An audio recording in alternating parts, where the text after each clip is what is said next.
Everybody. Just a quick little one today because I don't have enough time to do a full video upload as I'm rushing off out the door in a few hours to head to a local tabletop gaming convention where I'll be basically meeting people, chatting, showing off stuff from my local tabletop gaming club and saying, "Hi guys, this is the kind of game we play, this is what we do, this is where we meet, and when we meet, feel free to come and join us." Normal service will be resumed when I get back in the evening, and for now I'm just showing off some art from the next Darkest Dungeon mod I'm going to be working on. There's a lot of work still to do, but I hope it's enjoyable when it's done. This is of course blatantly Senua from Hellblade: Senua's Sacrifice. I know the game didn't do too well on the channel, wasn't very popular, but hey, I enjoyed it and I thought might as well play it to the end because supposedly it's quite a short game. And you know what? I did enjoy it, despite my occasional howls of outrage and protestations at various points in time. I had a nice fun time. So yeah, I'm going to be working on a Hellblade class. I've got some concepts for her skills. Actually, you know what? Because we do have time, and it'll still be a short video, I can just have a quick check on my rough concept notes so far. Admittedly, they are notes and nowhere near finished.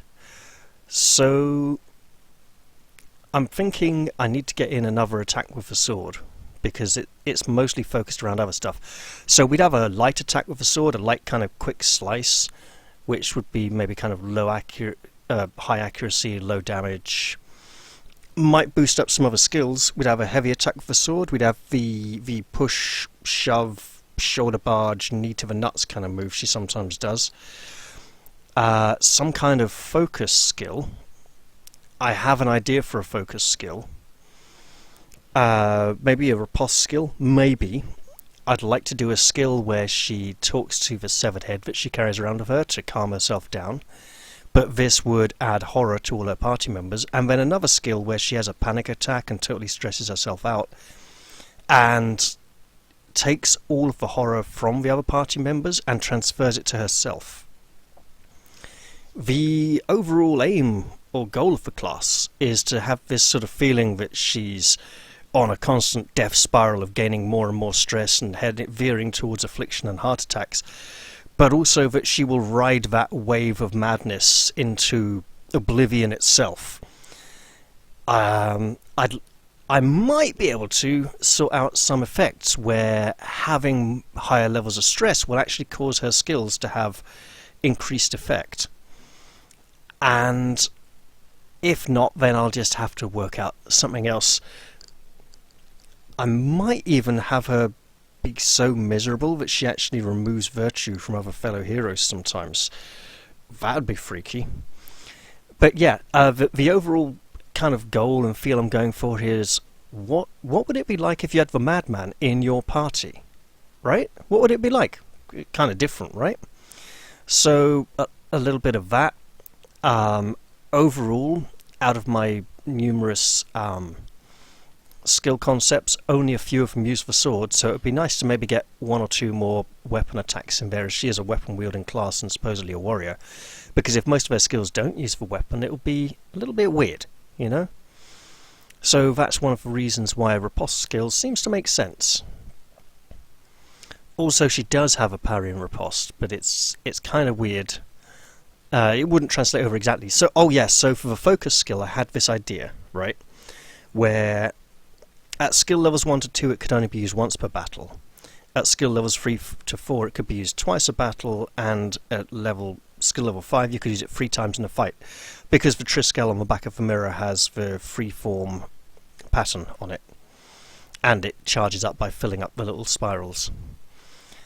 So the skill would, in theory, and this might change because it's early days yet, early concept, but the aim for the skill would be that it stuns all enemies, stuns all allies, and does not end her turn. So she would then get to use another skill immediately afterwards.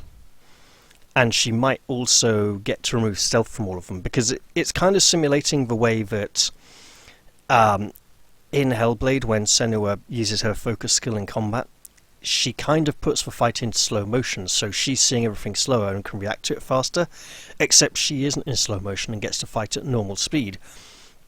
But certain stronger allies, like some of the boss monsters and the berserkers, will recover quicker and start fighting. In fact, the berserkers recover quicker and start fighting in normal speed before the rest of the world speeds up to normal speed. So that's where I thought stun resistance would be a good way of simulating that. You see here we've got two skins, you know, two with the corruption and two without. And actually, yeah, the corruption taint was an interesting thing because it was less of a game mechanic. I mean, look, after the Plague House, I was pretty sure it wasn't a game mechanic. But the claim that, you know, as she progresses onwards and with every death the rot progresses, and when it reaches her head she will die and her quest, you know, will be over, all progress will be lost. That wasn't necessarily far wrong, because of course by the end of the game the rot had reached her head. And the small, angry, self-destructive part of Senua that we were playing did fail in her quest, and all progress was lost. But that small, angry part was overcome and allowed to rest, so that Senua could be happy once again, and in many ways that was a very nice ending. But I've probably waffled on for long enough now. I should probably end this video, get my stuff ready to head off from a convention, come back and upload as usual afterwards. Alright, thanks a lot guys, I hope you all enjoyed this video, and I'll probably see you all in the next one. Bye bye for now.